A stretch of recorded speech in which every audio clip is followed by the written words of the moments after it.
If you enjoyed this video, please like and subscribe and hit the notification bell. I post a new Tom Brady video every day. How does it change game planning when you're facing a team that you just faced 2 weeks ago? I mean, it's a little different. We did it last year with the Falcons, and it's happened before. So it's just, we know them, they know us. That you still have to have wrinkles and different things from that game.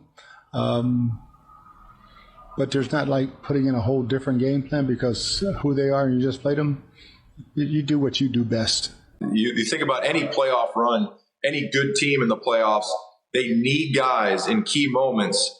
Tom's just going to have to throw the ball up. He's just going to have to just say, hey, you go make a play. I'm going to put the ball in a place that you have to go get it. And when you don't have those key guys, that could be a problem. So I'm definitely not betting against Tom, but we'll see moving forward if some of those guys come back. He's probably already working with those young wideouts to get them in condition and ready for a playoff run. I'm not all out on these receivers who are going to have to step up and fulfill the shoes of Godwin and Brown. Brashad Perryman, we saw what he did on the touchdown pass that beat Buffalo. 58 yards, was it? In overtime, he beat Buffalo. Cyril Grayson, a burner, Nick, a track star at LSU. We saw him show poise against the Jets. This kid out of nowhere, 15 seconds left. We need a game winner. They go to him and he delivers. Can we expect to see even more Cyril this week? More of who? Even more Cyril. Oh, I don't know if you can see any more of him. About 45 plays a game now. So, no, about the same snap count he's been doing, yeah. With guys, Tyler Johnson, Brashad Perryman, and Cyril, they've had to step up a lot more in recent weeks. Is there anything that you've learned about those guys and watching them? Nothing I didn't already know. I mean, we could really trust them and know them well and what they bring, and Byron's done a great job of putting them in position to be successful. So, no, we trust all those guys. What about on that final drive of the game? Because, Tom wasn't looking to Gronk or Mike on those plays, right? He had to go where the ball told him to go. He went to those guys. That's what Tom does best. Mm-hmm. And you start forcing it because of who's out there. Mm-hmm. You got to trust who's out there, and he trusts the guys that are out there on the field. What did those guys show you, though, like Tyler and Cyril on that last drive? That they're capable of winning games in critical situations. We're seeing Mr. Grayson go for 12 receptions, 212 yards. He's 10 for 12 catching passes from Tom Brady. This guy will step up, and Tom Brady will turn him into a great player. Bruce, do you remember when Cyril first stood out to you, maybe through the draft process or bringing him in? When was the first moment when you said, this guy can kind of hang with us? Well, last year he had some opportunities, and near the end of actually 2 years ago, near the end of the season, he started playing more and showed he had capable skills. He started catching the ball much, much better in the last year and a half and has worked so hard at it. So you saw the talent. He had a redeeming quality. He was fast and he was strong. That's a great start. And then start working on his hands and route running and all the things that come, the nuances of playing wide receiver. And you just saw him work at it so hard and get better. He was killing our scout team on the scout team. So I say, this guy can play. Nico, you were Brady's teammates for all those years. And when we talk about the Bucs, we talk at this point about Super Bowl or bust. Are these injuries, all these injuries, too much to overcome for a team that's looking to repeat? I still think they have great talent. It's no longer arguably the best receiving core in the league, but you do still have the great Mike Evans. You do still have the great Rob Gronkowski and two other pretty good tight ends, O.J. Howard, Cameron Brate. I expected to see him going a lot more to the tight ends now. Mike's fine. I mean, I thought we managed his snaps pretty good in that game, and probably played a bit more at the end than we wanted him to, but it was a necessity. The reason you didn't see more of Tyler Johnson, of Perryman, of Grayson, even of Miller, who you had a highlight moment.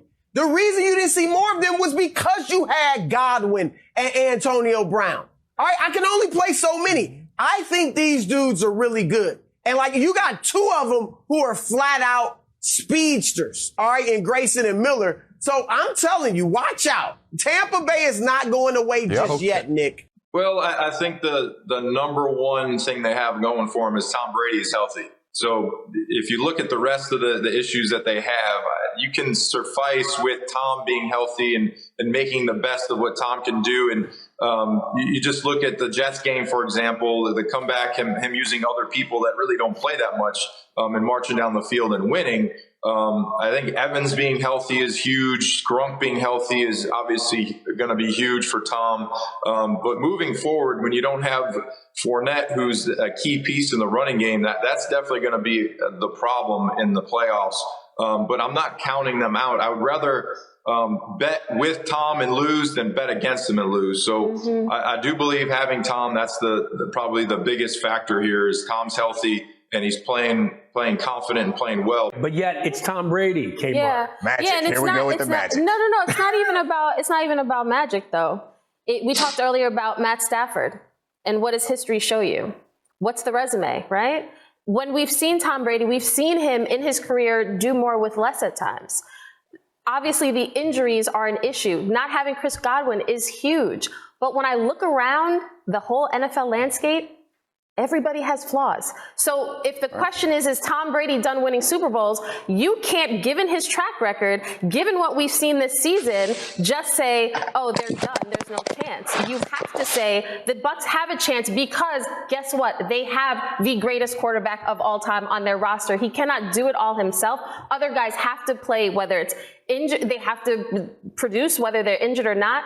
But to count them out, I think is foolish. Defensively, what really jumped out to you? Because they gave up some uncharacteristic big plays. Biggest thing was missed tackles early in the game and then getting out of our gaps, trying to do too much. Bruce, will there come a point in this game where you might just say, hey, we got a big enough lead, let's look to get some guys out of here? I would hope that would happen, Rick.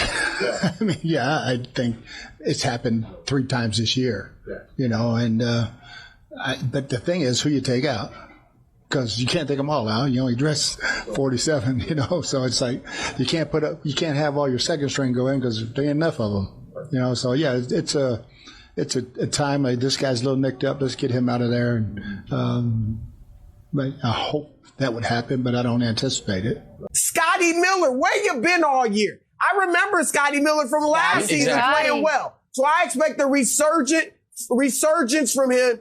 And of course, my man Leonard Fournette's coming back too, I think.